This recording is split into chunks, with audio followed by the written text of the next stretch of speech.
प्यारे छात्रों, आप सभी का इस वीडियो में स्वागत है।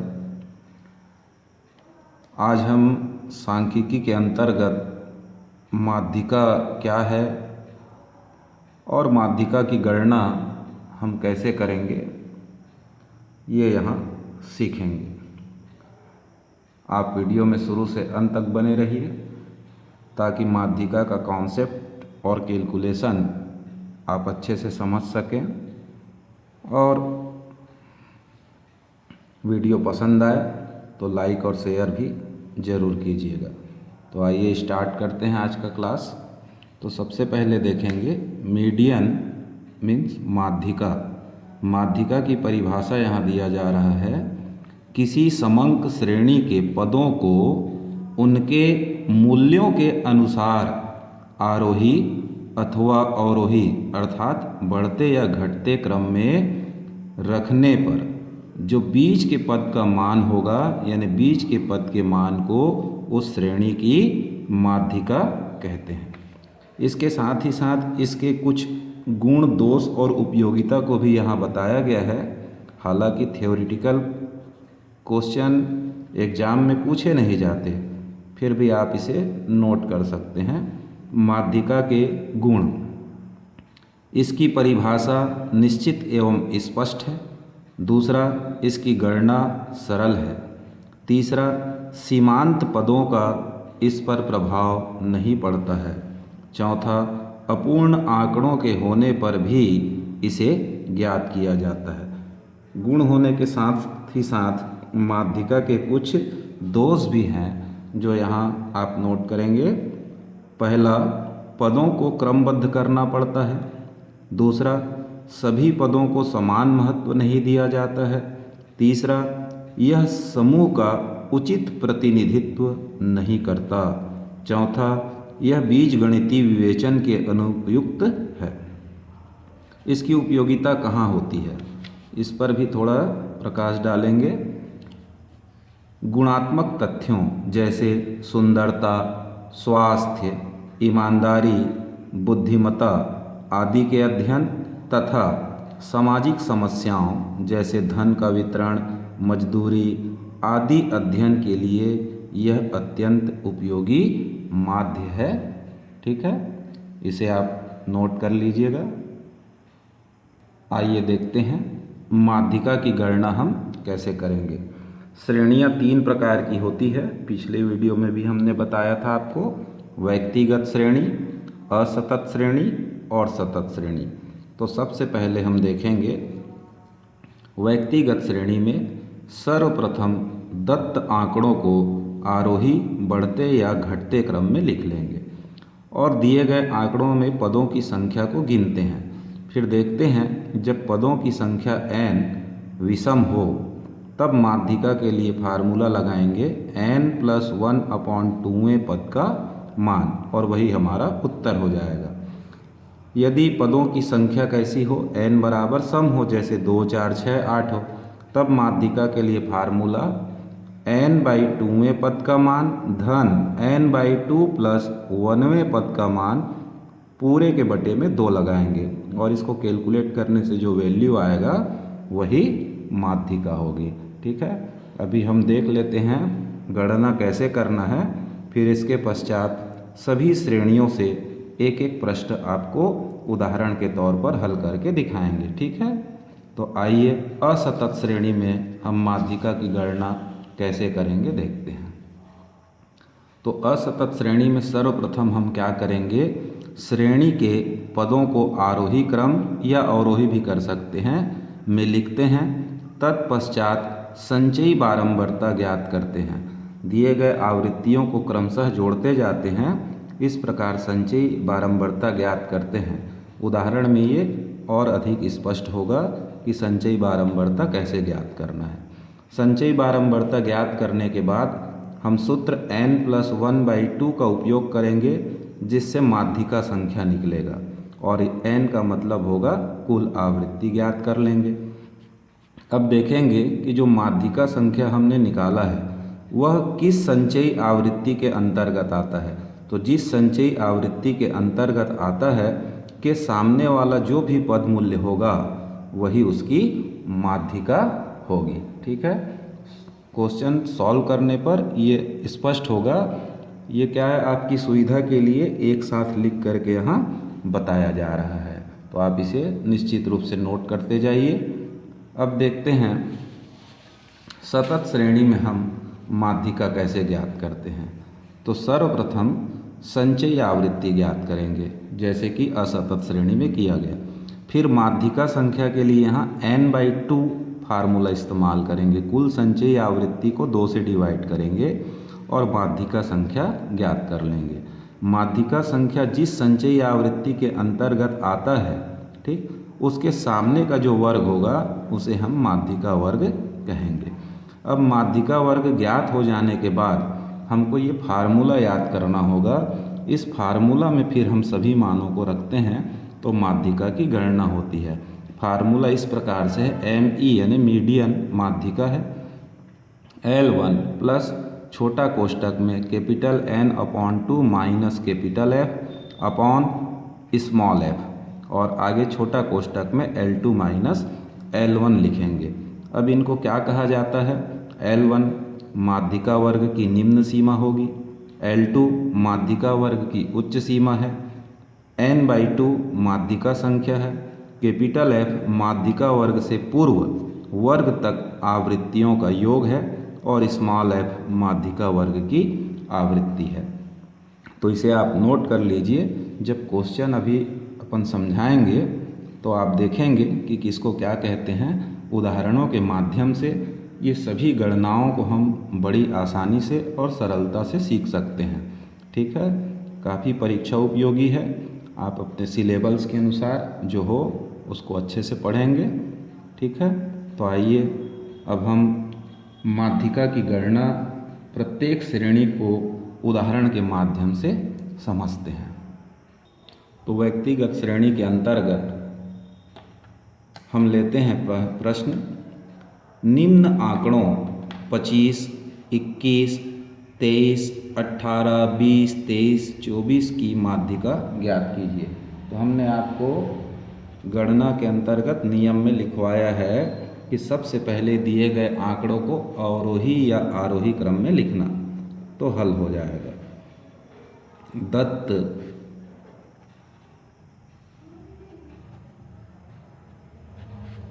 आंकड़ों को आरोही यानी बढ़ते क्रम में लिखने पर,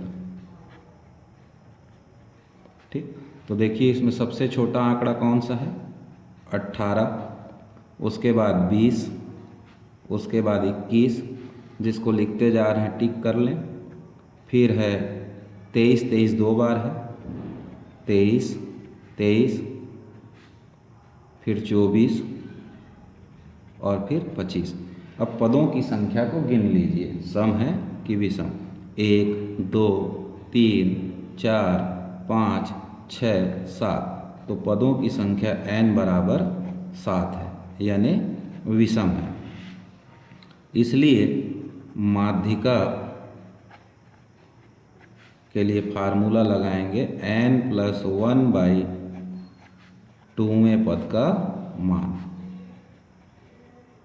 ठीक है, अब n का मान यहाँ 7 रख दीजिए, 7 धन 1/2वें पद का मान। 7 धन 1 8 हो जाता है और 8 का आधा करेंगे तो चौथे पद का मान होगा। अब चौथे पद का मान बोल रहा है तो आप यहाँ गिनिए, जो आंकड़े को हमने आरोही क्रम में लिखा है उसमें से पहला, दूसरा, तीसरा, चौथा। तो चौथा पद हमारा यहाँ क्या है, 23 है। तो चौथे पद का मान यानी 23 हमारे प्रश्न का उत्तर होगा। राइट।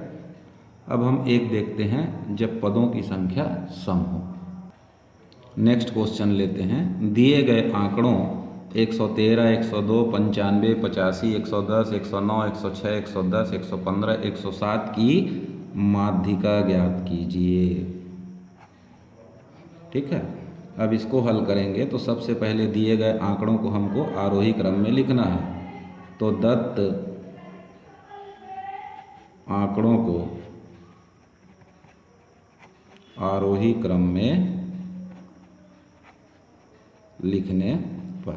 तो इसमें देखेंगे सबसे छोटा अंक जो है इसमें 85 है, तो सबसे पहले 85 लिख लेंगे, फिर 95, फिर 95 के बाद 102, 102 के बाद देखिएगा 106, फिर 109, फिर 110, डबल है 110 तो फिर से 110, फिर आ जाएगा 113, 107 छूट गया जी यहाँ पे, 107 यहाँ लिख लेते हैं, ठीक है। 107 पहले आएगा, फिर 109 आएगा। अब 110 110 हो चुका था, फिर 113 और 115 लिख लिया। अब गिनेंगे 1 2 3 4 5 6 7 8 9 10, तो n का मान 10 है, जो कैसी संख्या है, सम। इसलिए माध्यिका का फार्मूला लगाएंगे, तो फार्मूला को ऐसा भी लिखते हैं 1/2 और बड़ा कोष्टक में n/2वें पद का मान प्लस n/2 प्लस 1वें पद का मान, ठीक। n का मान पुट करिए, यानी 10/2वें पद का मान, छोटा कोष्टक में 10/2 धन 1वें पद का मान,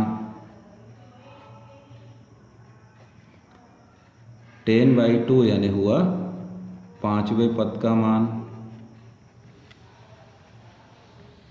और 10/2 5 धन 1 6वें पद का मान। अब हम जो आरोही क्रम में जिन आंकड़ों को जमाया है उसमें 5वां और 6वां पद ले लेंगे, पहला, दूसरा, तीसरा, चौथा, और ये 5वां पद 107 और 6वां पद 109, इन दोनों को यहाँ लिख लेंगे। 107 धन 109/2 जोड़ दीजिए, 9 7 16 और ये हुआ 216/2, 2 एकम 2, 2 शून्यम 0, 208, 108। तो माध्यिका क्या हुआ, 108। नेक्स्ट क्वेश्चन लेते हैं, असतत श्रेणी के लिए माध्यिका ज्ञात करना। असतत श्रेणी में एक x का कॉलम होता है, ठीक है, और दूसरा f का होता है, जिसको हम बारंबारता या आवृत्ति कहते हैं। तो इसके लिए हमने आपको नियम बताया था कि सर्वप्रथम श्रेणी के पदों को आरोही क्रम में लिखना, तत्पश्चात संचयी बारंबारता ज्ञात करने के लिए माध्यिका संख्या ज्ञात करना। तो इसको हल करने के लिए सबसे पहले हम ये x लिख लेंगे यहाँ, और दूसरा f लिखेंगे। x और f मीन आवृत्ति। तो आरोही क्रम में लिखना है ना, यहाँ देखिए x का वैल्यू 5 7 9 12 10 15 17, ये बीच में थोड़ा गड़बड़ हो रहा है, 10 पहले आना था, 12 को बाद में, तो इसको क्रम में जमाइए। तो 5 है तो उसके संगत आवृत्ति को भी लिखेंगे 5 8, फिर 7 तो उसके संगत आवृत्ति को 6, 9 संगत आवृत्ति 2, फिर 9 के बाद 12 ना लिखते हुए पहले 10 लिखेंगे, क्योंकि बढ़ते क्रम में लिख रहे हैं।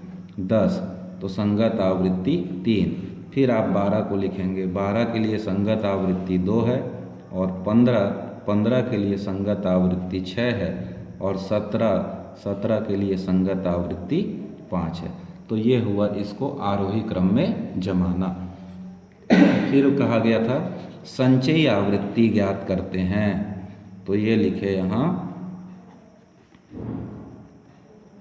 संचयी आवृत्ति, इसको सामान्यतः CF से भी रिप्रेजेंट कर सकते हैं, ठीक है। वो कैसे ज्ञात करेंगे, 8 है तो सामने 8 लिखेंगे, फिर 8 धन 6, इन दोनों को जोड़ दीजिए, तो 8 6 14 हुआ, फिर 14 धन 2 16, 16 धन 3 19, 19 और 2 21, 21 6 27, 27 5 32।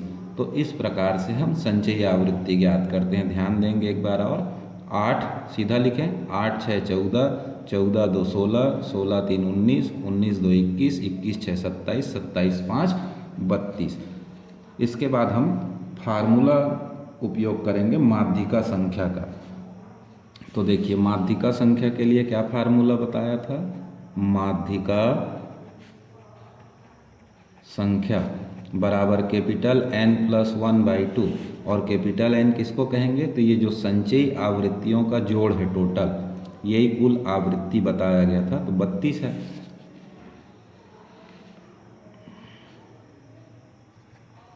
तो 32 धन 1 बटे हुआ 2, 32 और 1 हो जाएगा 33/2, भाग देंगे तो आ जाएगा 16.5। ठीक है, तो ये 16.5 जब आएगा तो हम देखेंगे कि 16.5 जो माध्यिका संख्या आया है, तो फिर हमने नियम में बताया था कि माध्यिका संख्या जिस संचयी आवृत्ति के अंतर्गत आती है के सामने का पद मूल्य, तो जो ये x वाला कॉलम होता है ये पद मूल्य कहलाता है और f वाला कॉलम आवृत्ति कहलाता है। तो आप देखेंगे ये 16.5 कौन सी संचयी आवृत्ति में है? 16 में तो हो नहीं सकता, 16.5 ज़्यादा है तो किसके अंतर्गत आएगा? 19 के। तो यहाँ लिखेंगे चूँकि 16.5 संचयी आवृत्ति 19 में आता है, जिसका पद मूल्य, तो इसके सामने देखिए x का मान कितना है? 10, जिसका पद मूल्य 10 है, इसलिए माध्यिका 10 होगी। ठीक है, क्लियर है? एक बार और रिपीट कर देता हूँ। असतत श्रेणी में x वाले कॉलम को पद मूल्य बोलते हैं और f को आवृत्ति बोलते हैं। सबसे पहले उसको आरोही क्रम में जमा लेना, जैसे कि यहाँ पर जमाया गया, और संगत आवृत्ति को उसके सामने लिखते जाएंगे। जैसे यहाँ 5 का 8, फिर 7 का 6, 9 का 2, 12 आ रहा है तो 12 को पहले नहीं लिखेंगे, पहले 10 को लिखना है। 10 उसके लिए संगत आवृत्ति 3, फिर 12 के लिए 2, 15 के लिए 6, 17 के लिए 5, फिर संचयी आवृत्ति 8, 8 6 14, 14 2 16, 16 3 19, इस प्रकार से जोड़ते हुए 32 मिला। कैपिटल N 32 हो जाता है। माध्यिका संख्या n+1/2, तो n का मान 32 रखेंगे, धन 1 33/2, 16.5 आया। तो 16.5 16 में शामिल नहीं होगा, बल्कि उसके आगे वाली संख्या 19 में शामिल है। तो यहाँ लिखते हैं माध्यिका संख्या 16.5 संचयी आवृत्ति 19 में आता है, जिसका पद मूल्य अर्थात x का वैल्यू कितना है? 10 है, इसलिए माध्यिका संख्या 10 होगी। ठीक है, नेक्स्ट क्वेश्चन लेते हैं सतत श्रेणी पर आधारित। क्वेश्चन है, किसी परीक्षा में विद्यार्थियों के प्राप्तांक निम्नलिखित सारणी में दी गई है। प्राप्तांक का ये सीरीज हुआ और विद्यार्थियों की संख्या ये हुई। प्राप्तांक की माध्यिका ज्ञात कीजिए। तो इस प्रश्न को हल करने के लिए आप इस प्रकार से पहले चार्ट बना लीजिए, और चार्ट में हम यहाँ लिखेंगे प्राप्तांक, और यहाँ विद्यार्थियों की संख्या, जिसे F भी कहते हैं, और तीसरे कॉलम में निकालेंगे संचयी आवृत्ति। ठीक है, ध्यान से देखेंगे, बोर्ड की परीक्षा में 6 नंबर का प्रश्न ये होगा। प्राप्तांक 0 से 10, फिर दिया था 10 से 20, फिर दिया है 20 से 30, फिर लिखेंगे 30 से 40, फिर 40 से 50, और लास्ट है 50 से 60, और इसको यहाँ इस प्रकार से बंद कर दीजिए और नीचे लिख देंगे योग। ठीक है, अब विद्यार्थियों की संख्या हमको प्रश्न में दिया हुआ है, ये देख सकते हैं आप।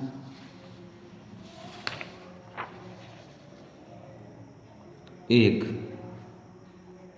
फिर दिया है 12, फिर दिया है 24, फिर है 32, फिर है 10, फिर है 5। तो सतत श्रेणी के भी कैलकुलेशन के लिए मैंने गणना के नियम में बताया था कि सबसे पहले संचयी आवृत्ति ज्ञात करना है। तो संचयी आवृत्ति ज्ञात करिए। 1, 12, 1, 13, 13 और 24 हो गया 37, 37 और 32 को जोड़ेंगे तो 69, 69 10 79, 79 और 5 हुआ 84। तो ये कैपिटल N बराबर आ गया आपका 84। ठीक है। फिर बताया गया था कि माध्यिका संख्या निकालेंगे, जिसके लिए फार्मूला क्या इस्तेमाल करना है अपने को, n/2। तो ये यहाँ देखेंगे, इधर माध्यिका संख्या निकालिए, माध्यिका संख्या तो n/2। तो n का मान कितना मिला है, 84। तो 84/2 भाग देंगे तो आएगा 42। फिर लिखेंगे चूँकि 42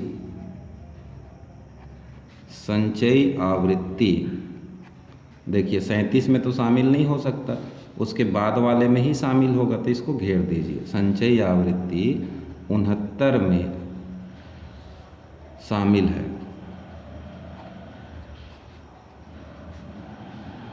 अतः इसके सामने कौन सा वर्ग दिख रहा है, 30 40। अतः माध्यिका वर्ग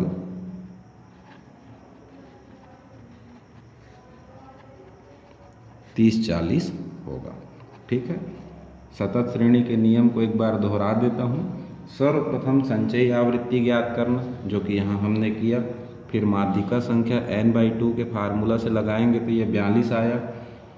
फिर जो माध्यिका संख्या आता है उसको हम चेक करते हैं कौन सी संचयी आवृत्ति में है, तो यहाँ 69 में शामिल होगा। 42 37 में तो आ नहीं सकता, 69 में शामिल है। अतः माध्यिका वर्ग आपका 30 40 होगा। फिर हम माध्यिका के लिए जो फार्मूला है वो लिख लें यहाँ। तो median is equal to formula था L1 प्लस कोष्टक में n/2 minus capital F upon small f into L2 minus L1।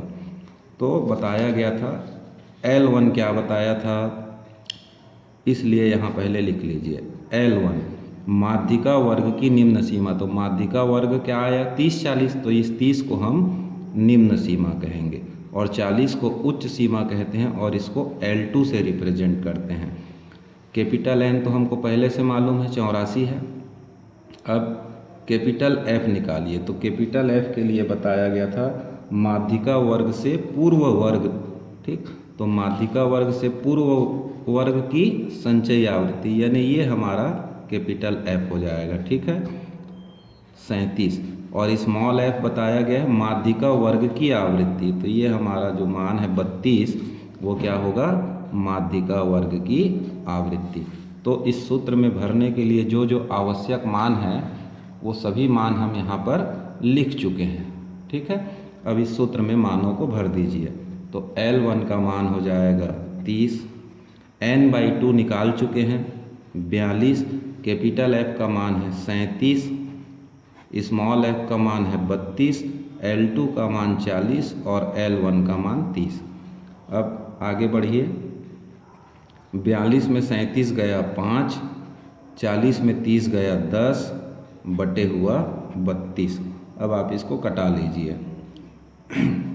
ठीक है, 30 धन 10 पंचे 50 होता है, या फिर इसको कटा दीजिए, 2 पंचे 10 और 2 16 32, तो 5 पंचे 25 बटे 16 आ जाता है।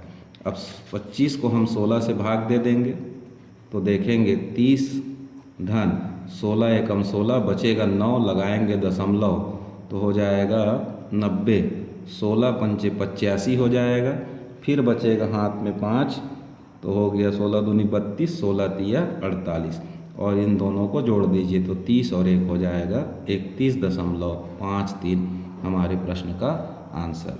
तो प्यारे बच्चों, 10th के स्टूडेंट यदि आप होंगे तो इस सवाल को बड़े ध्यान से देख लीजिए।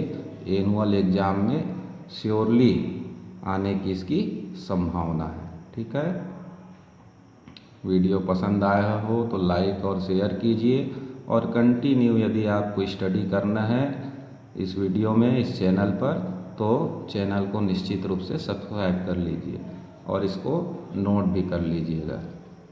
ठीक है, नेक्स्ट वीडियो में हम आपको पढ़ाएंगे बहुलक। बहुलक क्या है, बहुलक के गुण दोष, बहुलक की गणना कैसे करते हैं इत्यादि विषयों पर इत्यादि टॉपिक पर नेक्स्ट क्लास में हम आपसे चर्चा करेंगे।